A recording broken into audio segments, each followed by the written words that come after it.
नमस्ते, मैं डॉक्टर मीनाक्षी उपाध्याय तिवारी आप सबका अपने YouTube चैनल ज्ञानपथ में स्वागत करती हूँ। फ्रेंड्स, आज मेरी चर्चा का विषय है महाकवि कालिदास के द्वारा लिखा गया महाकाव्य रघुवंशम।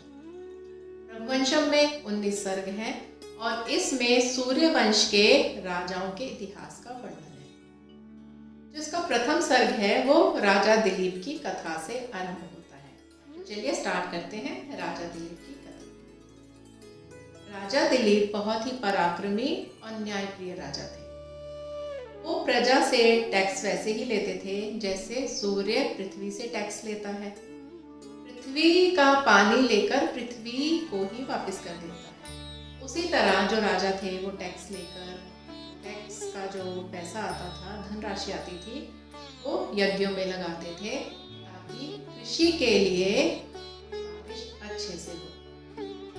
राजा दिलीप 7 द्वीपों में राज करते थे। उनका राज्य इतना फैला हुआ था।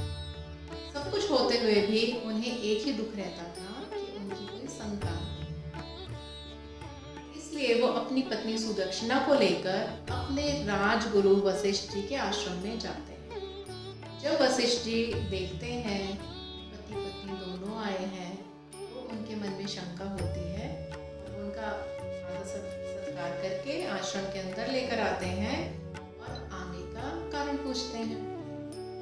तब राजा दिलीप अपनी बात बताते हैं कि मेरे पास सब कुछ है, धन संपत्ति है, मेरा जो राज्य है वो 7 द्वीपों में फैला हुआ है, लेकिन मेरे पास कोई संतान नहीं है। इसके बाद ऋषि वशिष्ठ ध्यान मग्न हो जाते हैं और इसका रीजन बताते हैं। हे राजन, जब आप देवताओं की सहायता के लिए स्वर्ग लोक गए थे, जब देवताओं की विजय हो गई तो आपको अपनी राजधानी आने की इतनी जल्दी थी, आप स्वर्ग से धरती की ओर आ रहे थे, तब कल्प वृक्ष के नीचे बैठी हुई कामधेनु को आपने नहीं देखा, उनको प्रणाम नहीं किया। ऐसा करने से कामधेनु माता ने अपना अपमान समझकर आपको श्राप दे दिया कि जब तक आप उसकी संतान की सेवा नहीं करेंगे तब तक आपको संतान की प्राप्ति नहीं होगी।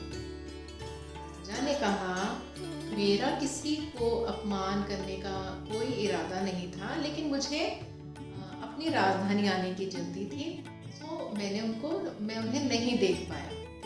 अब आप इसका निवारण बताइए।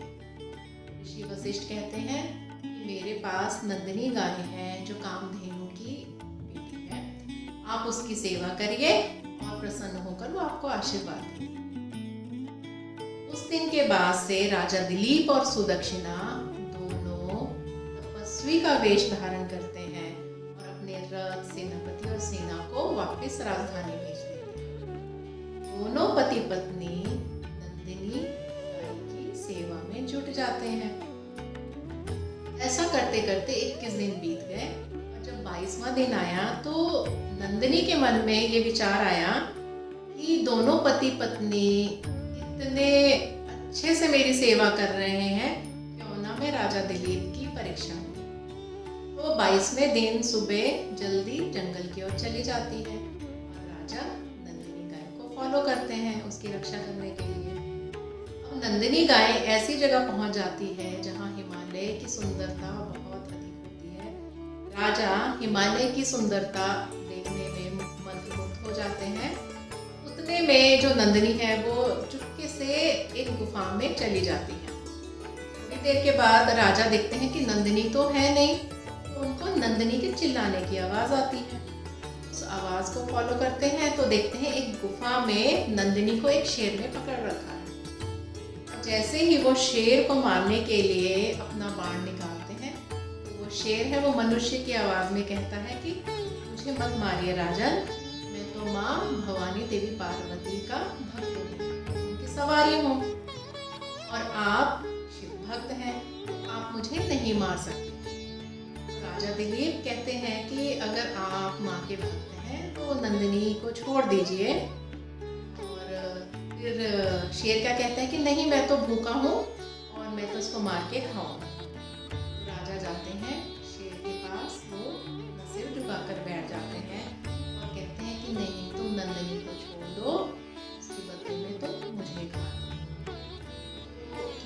बाद क्या देखते हैं कि वहाँ तो शेर है ही नहीं। अब नंदिनी कहती है कि मैं तो तुम्हारी परीक्षा ले रही थी कि तुम मेरी कितनी सेवा कर सकते हो। नंदिनी भी खुश होकर उनको संतान प्राप्ति का आशीर्वाद दे देती है। अब दोनों पति पत्नी राजा दिलीप और सुदक्षिणा अपनी राजधानी वापस जाते हैं। नंदिनी के आशीर्वाद से उनको पुत्र होता है जिसका नाम वो रघु रखते हैं। अब राजा रघु की स्टोरी हम नेक्स्ट वीडियो में चर्चा करेंगे। लेकिन हाँ, तब तक मेरा चैनल लाइक करना, सब्सक्राइब करना, शेयर करना और कमेंट करना मत भूलिएगा। मिलेंगे इसी के वीडियो के दूसरे पार्ट में।